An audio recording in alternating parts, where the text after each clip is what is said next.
She grew up poor. She fought her way to a stable job, finally breathing for the first time in her life. And yet, she still feels poor. Nothing saved, money disappearing each and every month. If you've ever worked incredibly hard and it still feels like wealth is slipping away from your fingers, I promise you this video is for you. Because today I'm going to break down exactly what separates people who escape poverty from people who build generational wealth. And it is not what you think. Before we go any further, if you want more breakdowns like this, to know and to be aware of the stories that people are passing through in their own lives, do well to subscribe. Click on the subscribe button. That way you'll be showing us your support and encouraging us to do more to bring what you want to your screens. Let me read to you what she sent me. Hi, replies bro. I really need your advice. I'm a 32 years old single mom and I've worked extremely hard to get to where I am. Growing up, I used to be very poor. My parents really struggled. However, I now earn £3,800 a month as a logistics coordinator. For the first time in my life, I have a stable job and I'm not constantly worried about making ends meet, but I still feel poor. My money disappears every month through rent and bills, helping my family. I have less than £600 saved. I want more than just surviving. I want to build real wealth. I want to buy property, create something meaningful, and give my future children a much better start than I had. I read about old money families and how they stay wealthy for generations. I feel like I'm doing everything wrong. I'm hungry to learn the right way, the quiet, disciplined way rich families actually build wealth, not the flashy way. What would you tell someone like me? I want you guys to listen very well.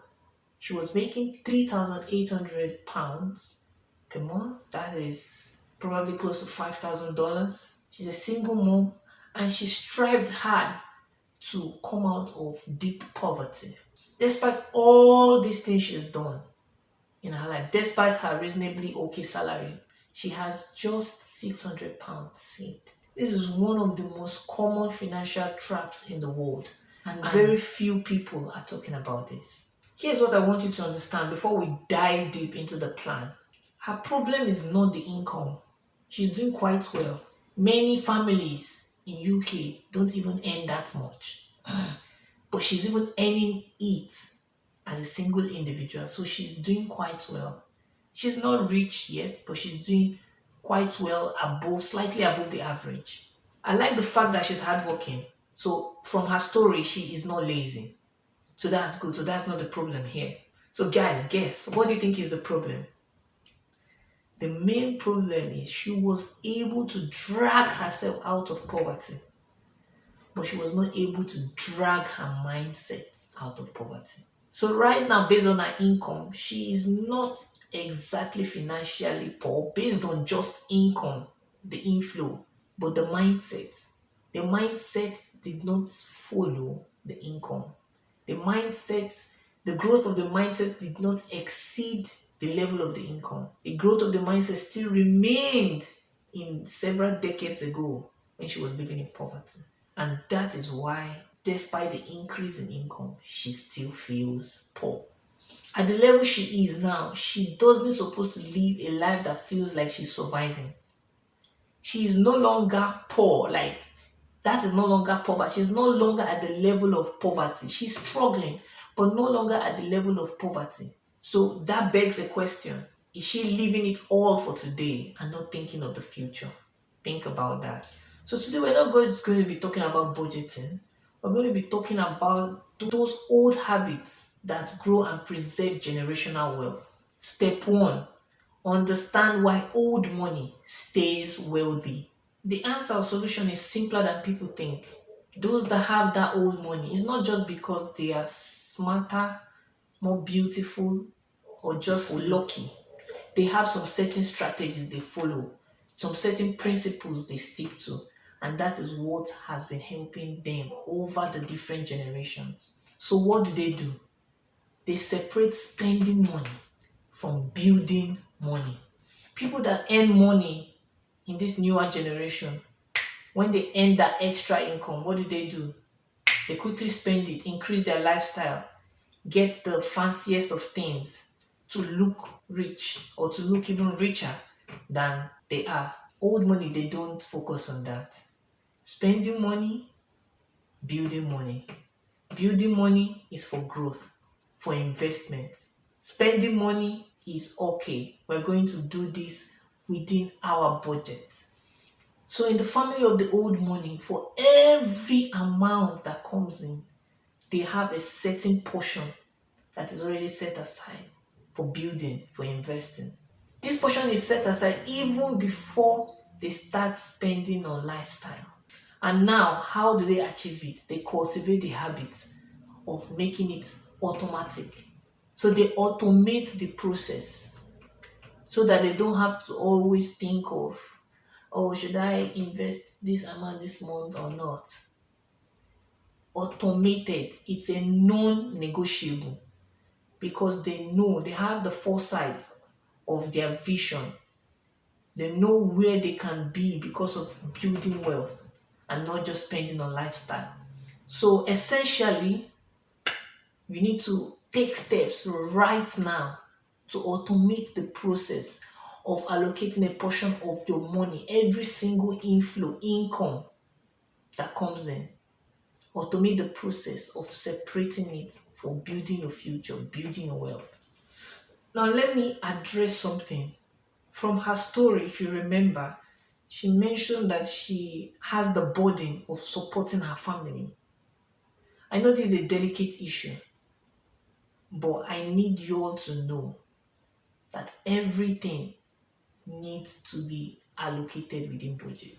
I'm not telling you to abandon your family.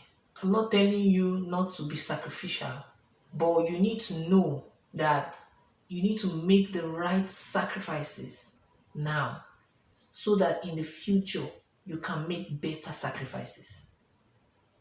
I hope you understand what that means.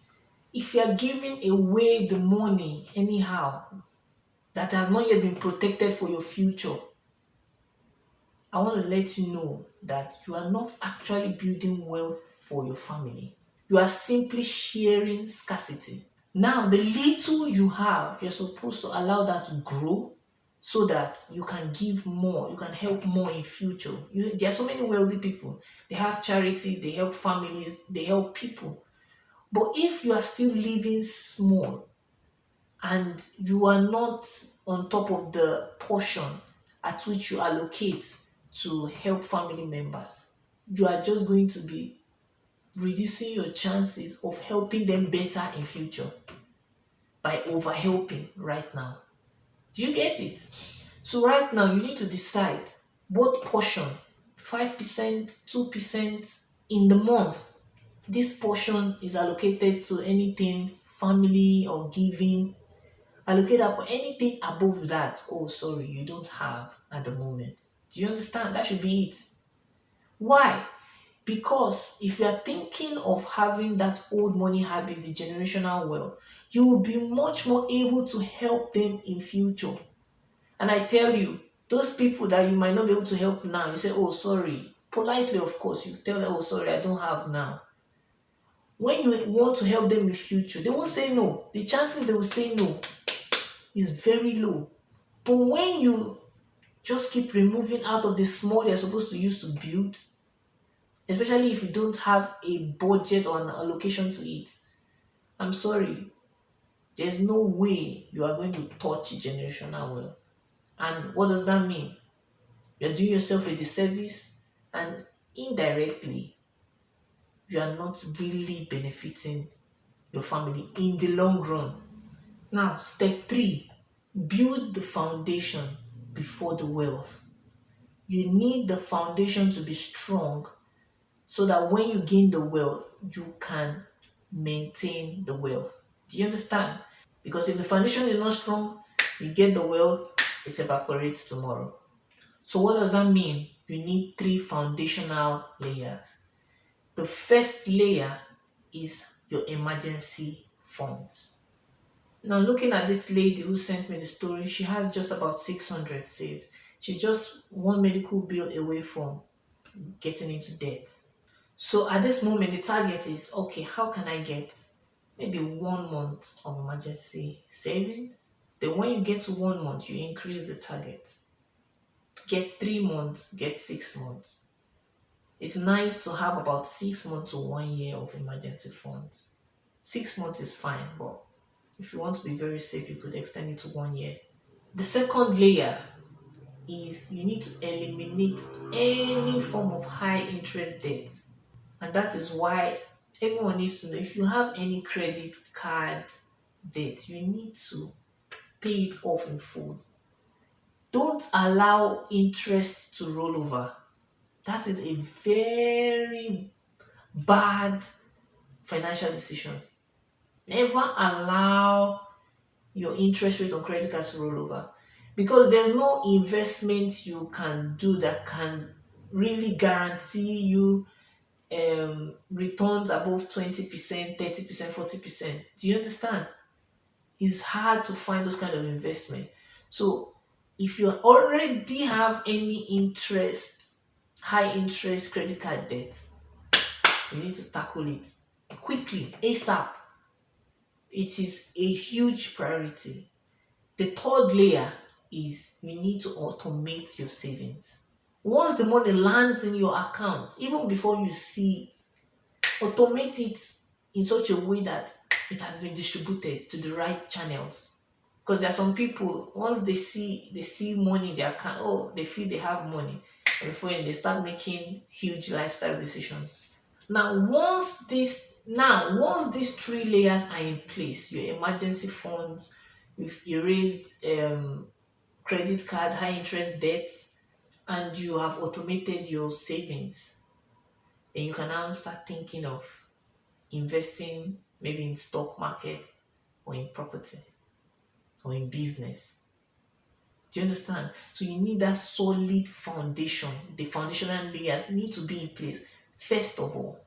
Now, step 4, the property and investment path.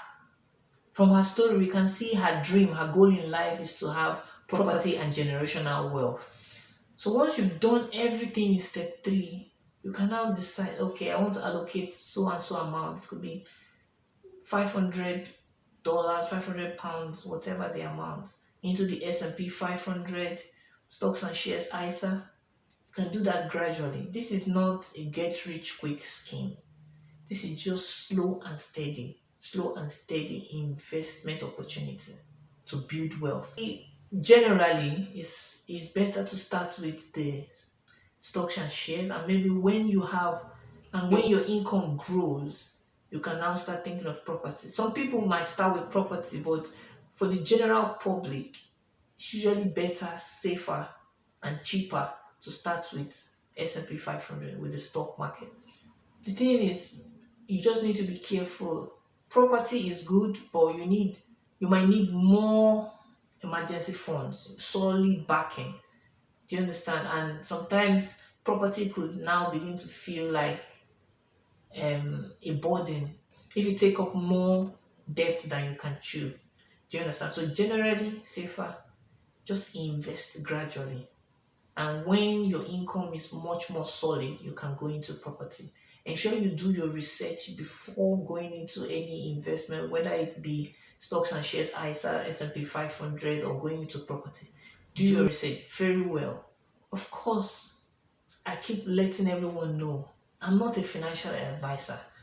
I'm just sharing what I've learned based on experience, based on research, to help people out there come out of the shackles of poverty and struggling financially. She said something. She said she doesn't just want to get rich the fancy way.